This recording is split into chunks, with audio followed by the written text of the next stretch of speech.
Welcome to Banking on KC. I'm your host, Kelly Scanlon. Thank you for joining us. With us on this episode is Mike Kilkenny, the CEO of Taylor Forge Engineered Systems, a global equipment supplier to the oil and gas, aerospace, and defense markets. Welcome, Mike. Thank you, Kelly. Nice to be here. I'm interested to learn more about your company. That's such a diverse group of industries, and you make some very interesting equipment. But before we get into that, let's talk about your history. It goes all the way back to 1900 Chicago, so more than 100 years, and it was J. Hall Taylor's Forge shop.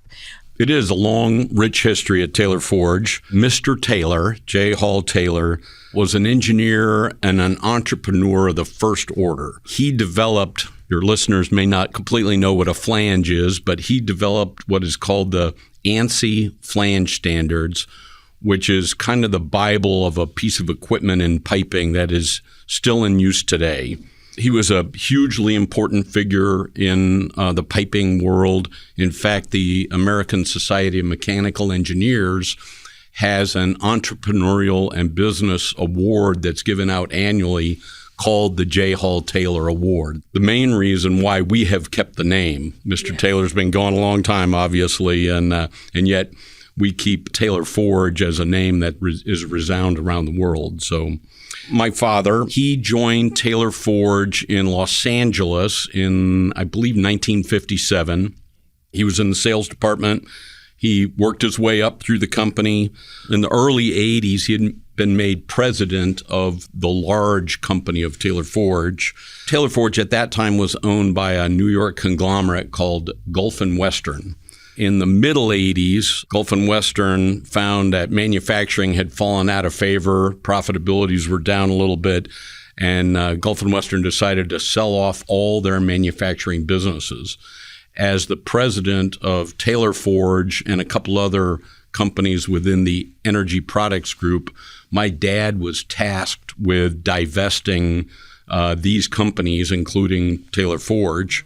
Through the process, eventually, the higher-ups said, Gary, what do you want out of this? And he said, I'd love to buy the engineered products division of Taylor Forge located in Paola, Kansas. So they worked out a financial arrangement, and he was able to buy the company and take it private. And moved from Los Angeles to Paola, Kansas. Well, there's a couple of stops in between. I was born in L.A. When he was in L.A., we lived in San Francisco. You mentioned Chicago being headquarters. We moved to Chicago by pure coincidence. 4 years before my dad bought Taylor Forge, my first job out of college with Ingersoll Rand in the gas compressor division of Ingersoll Rand moved me to Overland Park, Kansas. And I was here 4 or 5 years later when my dad bought the company and took it private. So there was a natural affinity there. I was in the same industry, different product line, but I knew the customers, the names, kind of how things worked. And it was a natural progression. So your father recruited you. He recruited me. I took a pay cut, but he recruited me. So I know there's more to this story. You're now the CEO. So tell us about that. And was it something that you always thought that you would step into, a role or was it just something that sort of like your father, he wasn't planning to take over that division, but it happened? Yeah, more the latter. I don't know that I had that much vision and forethought. Maybe, in the back of my mind, I probably had that there, but I was running our sales department in the middle part of the 90s, say 10 years after I got here. And one day my dad said that he was considering offers to sell the company, and they actually had also looked at an ESOP for selling it to the employees. And I said, halt, I'm your option on selling the company. It was an interesting time.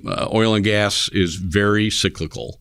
And very shortly after I was hired in, things went significantly downhill.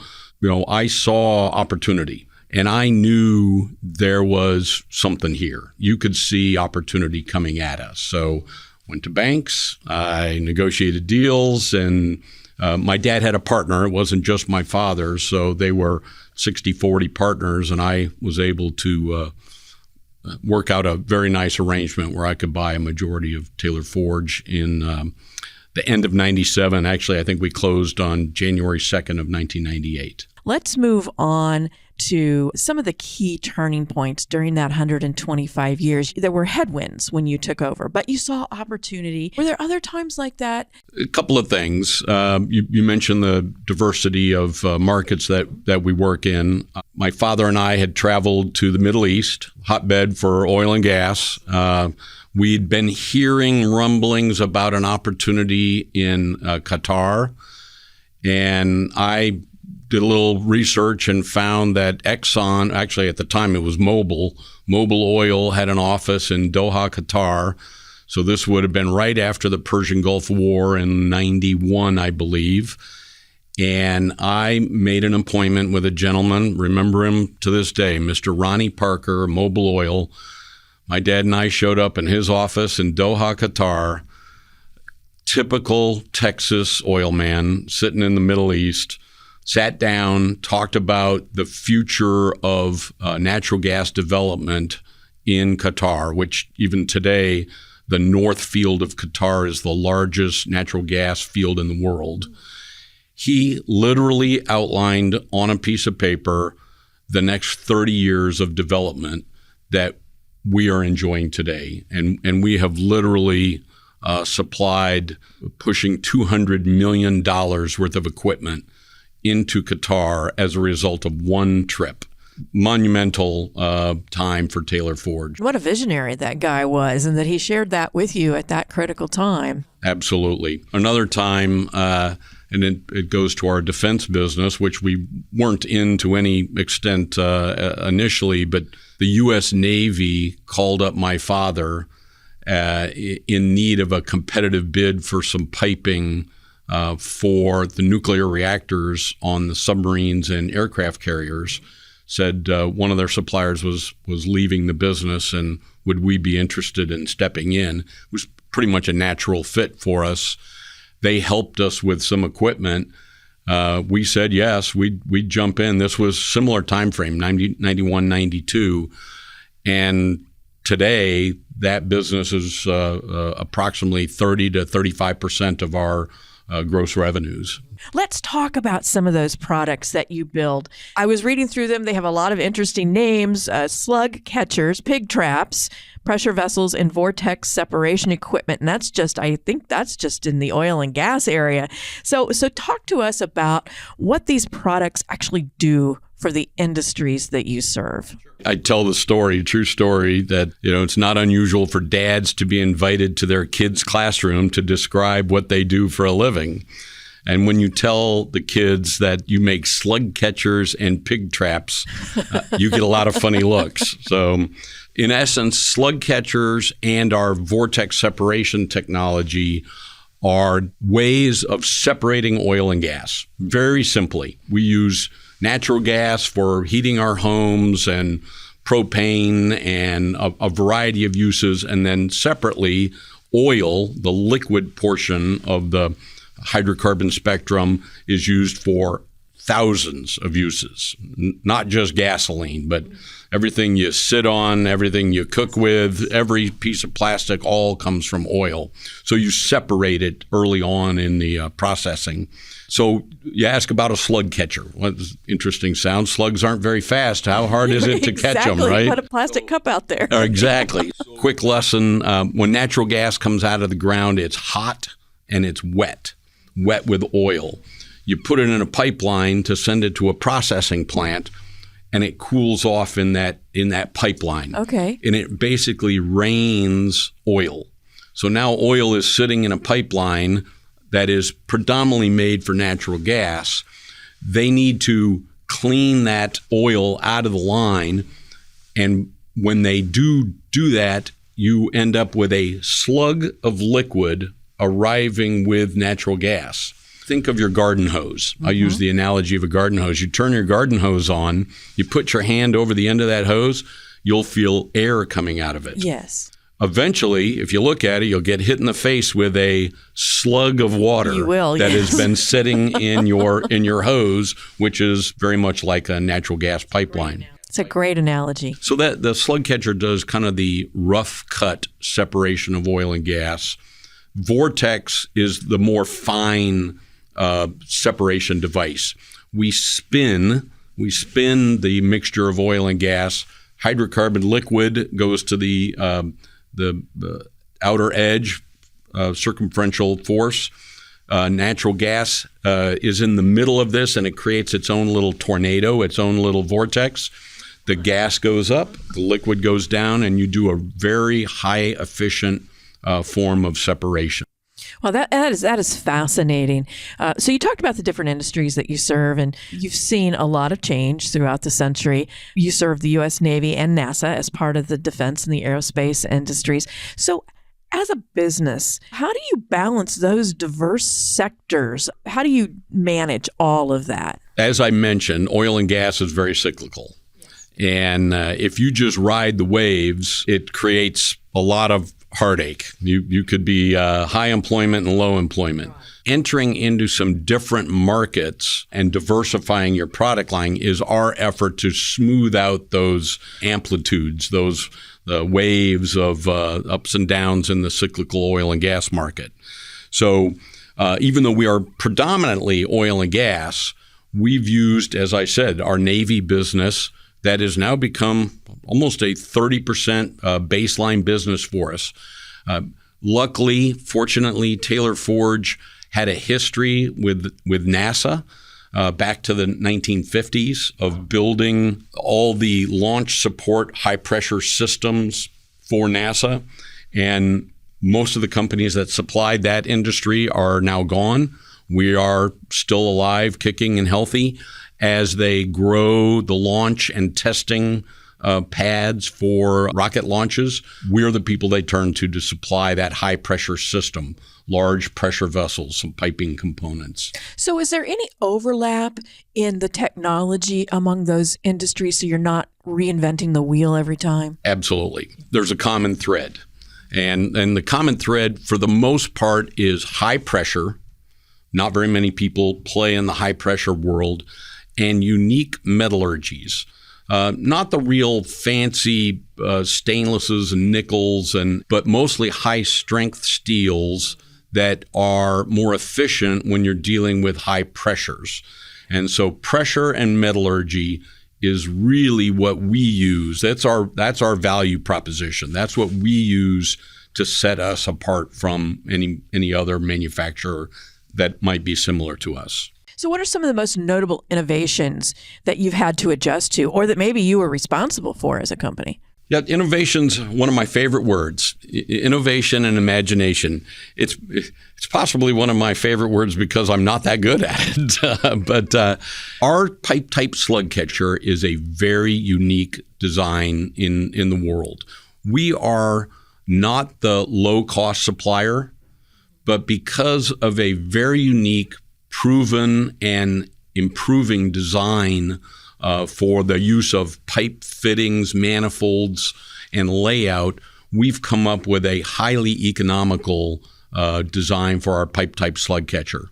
We have invested in equipment that sets us apart in our ability to produce not just the slug catcher, but the high pressure vessels for NASA or the vortex separation. We can roll plate up to 6 inches thick. There's one or two other people in the United States that have that capability. We have what's called an extrusion process where we pull holes in rolled and welded cylinders of steel pipe. That extrusion process is highly unique.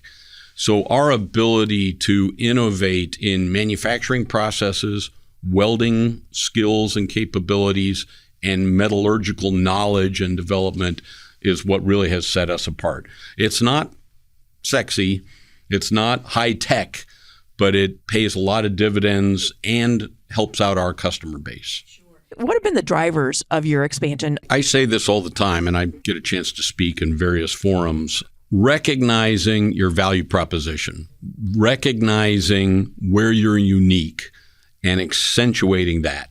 So it might be our slug catcher design and taking that on the road. I believe I've been in 40 or 50 different countries around the world promoting and discussing economical approach to a huge problem. People do not like the requirement of a slug catcher. It's football fields in size. It takes up massive plot space. It's very expensive. So you build them there on site, or do you bring the parts disassembled and Correct. then assemble them? It's a kit. Okay. We design and fabricate the manifolds in Paola, Kansas, or in Greeley, Kansas, or somewhat down in our Tulsa facility. And then we buy just line pipe from a pipe mill. We ship the manifolds and the pipe to the job site, and then a contractor puts it together on site. This approach has been a huge success for us. It's a benefit to our customer and a benefit to Taylor Forge. It's a win-win with this approach. Similarly, I mentioned to you about the Navy opportunity that was presented to us. It was a bit of a leap of faith. We were not guaranteed anything. They said they would help us, but we still had to competitively bid. And then fast forward another 10 years, the other competitor went out of business, and we are now the sole source supplier of this product to the U.S. Navy. I also envisioned additional diversity, or the need to diversify, and built from scratch our Tulsa plant. So part of that employment growth has been down in the Tulsa area. And so seeing opportunities that are adjacent products to what was our base product in Paola, Kansas, but utilizing and accentuating our uniqueness and our value propositions. How do you hold on to your culture and that standard of excellence whenever you're in multiple locations and as you're expanding? That's a great question. It's a lessons learned. You don't always get it right the first time, and I am absolutely an example of that. I thought we would build this beautiful plant, brand new plant down in Tulsa, Oklahoma. We would put our name out in front and on a nice sign, and boom, culture, quality, everything would be there because of the name on the door. Didn't happen that way. 6 months in, I could tell that we didn't quite have the right leadership in place. We did not. Our values were not being presented.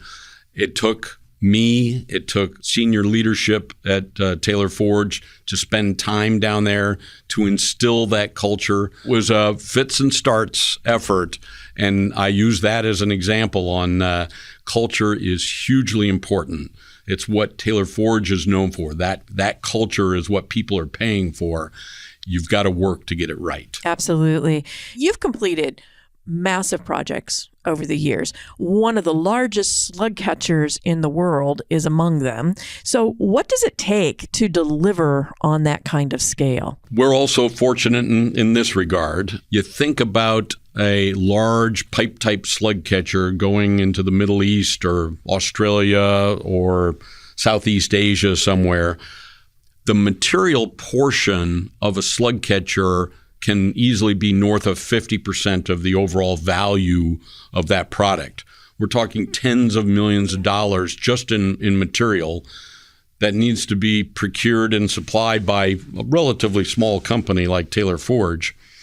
We are able to negotiate favorable payment terms with our end user customer. They realize that they're going to have to somewhat bank us and finance the deal. And that allows us then to go out and negotiate good material purchases. The result is really good cash flow, a financially sound company that doesn't have to tap the credit markets very heavily to complete a large slug catcher project for somewhere around the world.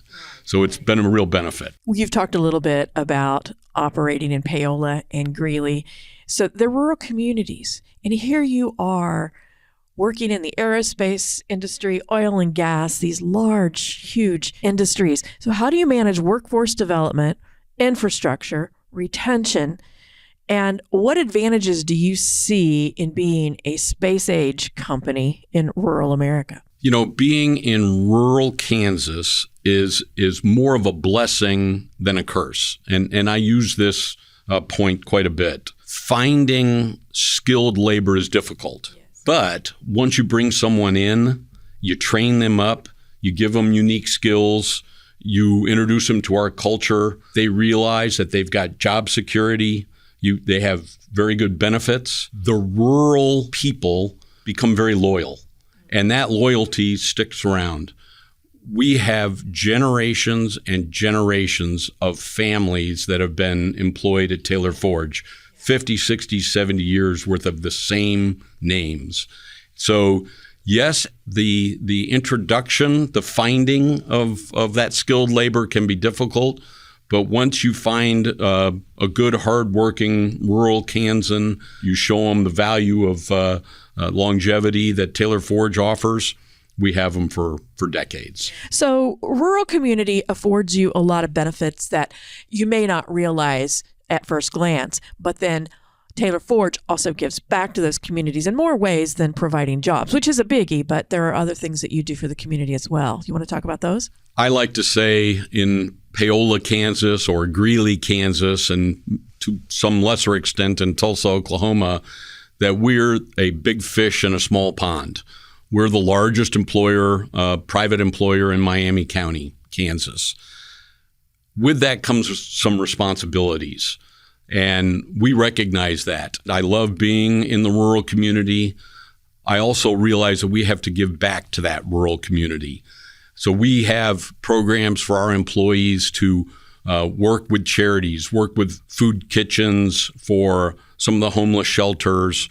We're a huge supporter of Big Brothers and Big Sisters. The Lake Mary Center is based in Paola, Kansas, and we provide opportunities on the clock for our employees to go out and work within the community, because what they give, they get back. What we give back. Exactly. And you feed right into a motto of the Country Club Bank, to whom much is given, much is expected. Fits perfectly. That's why we've been such friends with everybody at Country Club for so many years. As an entrepreneur, what's been your mindset for growing the company, for taking calculated risks and some of the other hard decisions that need to be made to keep Taylor Forge successful, competitive? What criteria do you use when you see some risk that you might also think could be an opportunity? How do you decide, to whether to go forward or hold back? My first response to that question is not being very smart. You can't be afraid to fail. Yeah. And you probably hear that from a lot of entrepreneurs. And as I've gotten a little bit older, I recognize that if you're afraid to fail, you will never grow, you will never develop. I think I done a pretty decent job of taking calculated risks, where generally the upsides will significantly outweigh the downsides. Not being too crazy, not betting the farm, but taking a good calculated risk. I have made a lot of mistakes. I gave you the example in Tulsa on assuming culture would just happen, and that resulted in years of poor financial performance out of that plant. Many of those mistakes we've actually turned around into positives. Once you learn, you be patient, you make the changes that are needed to. Those that didn't turn out very profitably or very successfully, you put in your back pocket as a learning opportunity. And I've learned a lot of those lessons over time. So I see growth as one of the mainstays of our company. It doesn't have to be at the public markets rate of a 10, 15, 20% a year. As long as you've got a good, steady growth plan and strategy, you'll keep your company healthy. What advice would you give to other business owners or even future entrepreneurs about building something that lasts across generations? You've got a couple of generational themes running here, your own family in the ownership seat, and then you've got your staff, your employees, as you say, multi-generations there too. Hopefully Gen 3 will be taking over at some point in time with our son working for us now also. So as I mentioned, I do a lot of speaking at universities and business forums. I always highlight recognizing your niche. Find your niche. Even if it's a more common product, more common service, well used, you will have your own uniqueness, your own value proposition. Find that niche and drive it. Drive the heck out of it. Brand yourself along the areas of that niche. Value proposition, your uniqueness is what sets you apart. Whether it's, I don't like to call us a fabricator, I like to call us a solution provider. That slug catchers are the product, but they're the solution to separating oil and gas. Right. If we can do that efficiently and effectively, that is our niche. We have found that, and we drive it all over the world. There's one principle or perhaps practice that you hope future leaders of Taylor Forge will carry on. What would that be? I love that question. I think being humble, humble, hungry, and smart. It's in a book that I read somewhere. I love that. Mm-hmm. Generally, when you're in leadership, you have some talent. You have some knowledge. You are able to work hard. Recognize that, and then develop the people within your organization. And the best way to do that is to be humble. That servant leadership, that says, what can I do for you? Not here's what I want you to do today. What can I do for you? Because ultimately, in management, leadership, the success of your people is what will make you a success, not just what you do. It's what the people will do that work around you. Exactly. Thank you so much for coming on the show, Mike, telling us about this wonderful company that you have, and you were able to simplify it so that even people like I could understand it. So thank you for doing that and sharing some best practices about business along the way too. Appreciate it. Thank you, Kelly. This is Joe Close, president of Country Club Bank. Thank you to Mike Kilkenny for being our guest on this episode of Banking on KC. For more than a century, Taylor Forge has played a central role in engineering solutions that keep critical industries running, from oil and gas to aerospace and defense. Under Mike's leadership, the company has kept an innovative spirit alive, even as it's faced shifting markets and global challenges. He's guided Taylor Forge into new opportunities, invested in technology, and expanded the company's reach. At the same time, Taylor Forge remains a major employer and a generous supporter of local causes in the rural communities where it operates. At Country Club Bank, we too believe that true success isn't measured in dollars, but in how we lift up the communities we call home. Thanks for tuning in this week. We're banking on you, Kansas City. Country Club Bank, member FDIC.